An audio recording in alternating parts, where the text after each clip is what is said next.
ചങ്കു പറിച്ചു കാട്ടിയാലും ചെമ്പരത്തി പോകുമെന്ന് പറയും. പോലീസിൻ്റെ അവസ്ഥ ഏതാണ്ട് അതാണ്. എത്രയൊക്കെ നന്നായി പണിയെടുത്താലും കിട്ടുന്നത് ചവിട്ടും തൊഴിയും പിന്നെ ചീത്തപ്പേരും. ഹേമ കമ്മിറ്റി റിപ്പോർട്ട് പുറത്തു വന്നതിന് പിന്നാലെയാണ് നടൻ സിദ്ദിഖിനെതിരെ ഒരു നടി പരാതി നൽകിയത്. സിദ്ദിഖും പോലീസും ദിവസങ്ങളോളം കള്ളനും പോലീസും കളിച്ചു. ആളുകൾ അയ്യേ എന്ന് പറയാനും തുടങ്ങി. ഒടുവിൽ ജാമ്യം കിട്ടി വീട്ടിലിരിപ്പായി. പോലീസിനെക്കുറിച്ച് ഓർത്ത് പോലീസുകാർക്ക് പോലും നാണക്കേടുണ്ടാക്കിയ സംഭവമാണിത്. ഈ ചീത്തപ്പേര് മാറ്റിയെടുക്കാനുള്ള അവസരത്തിനായി പോലീസ് കാത്തിരുന്നതാണ്. അവസരം കിട്ടിയതും സംഗതി ജോറാക്കുകയും ചെയ്തു.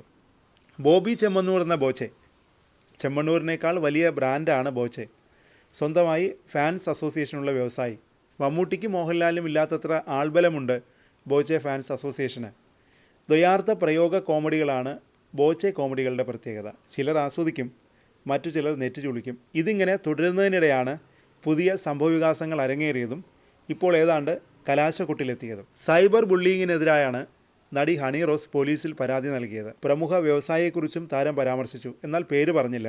പക്ഷേ ചത്തത് കീചകനെങ്കിൽ കൊന്നത് ഭീമൻ തന്നെയെന്ന് ഒരുമാതിരി ബോധമുള്ള എല്ലാവർക്കും മനസ്സിലായി. ഹണി റോസിന്റെ പരാതി വാർത്തയായതോടെ പ്രതികരണവുമായി ബോച്ചയും എത്തി. ഒന്നും ഉദ്ദേശിച്ചിട്ടല്ല പറഞ്ഞത്, നിർദോഷമായ പരാമർശങ്ങളാണ് നടത്തിയത്, അത് വേദനിപ്പിച്ചെന്നറിഞ്ഞില്ല, വേദനിപ്പിച്ചെങ്കിൽ മാപ്പ് ചോദിക്കുന്നുവെന്നാണ് ബോച്ചെ പറഞ്ഞത്.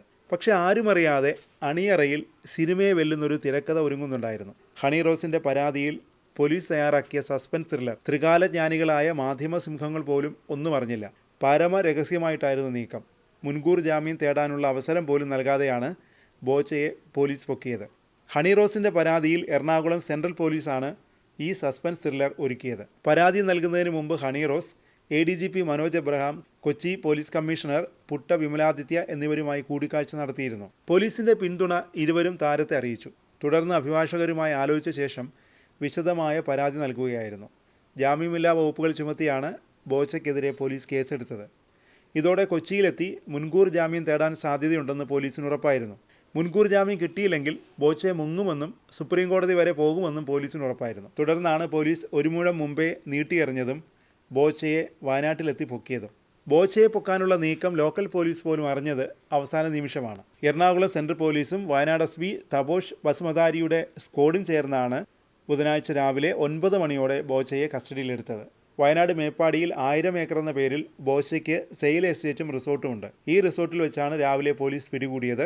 റിസോർട്ടിൽ നിന്ന് കസ്റ്റഡിയിലെടുത്ത ബോച്ചയെ മേപ്പാടിക്കടുത്തുള്ള പുത്തൂർ വയലിലെ AR ക്യാമ്പിലേക്ക് സ്വകാര്യ വാഹനത്തിലാണ് കൊണ്ടുപോയത്. 1.5 മണിക്കൂറോളം AR ക്യാമ്പിൽ ചെലവഴിച്ച ശേഷമാണ് പിന്നീട് എറണാകുളത്തേക്ക് കൊണ്ടുപോയത്. ത്രില്ലർ സിനിമ കണ്ട ത്രില്ലിലാണ് ആളുകൾ. പോലീസിൻ്റെ നടപടിയിൽ നിറയെ കയ്യടിയും കിട്ടുന്നുണ്ട്.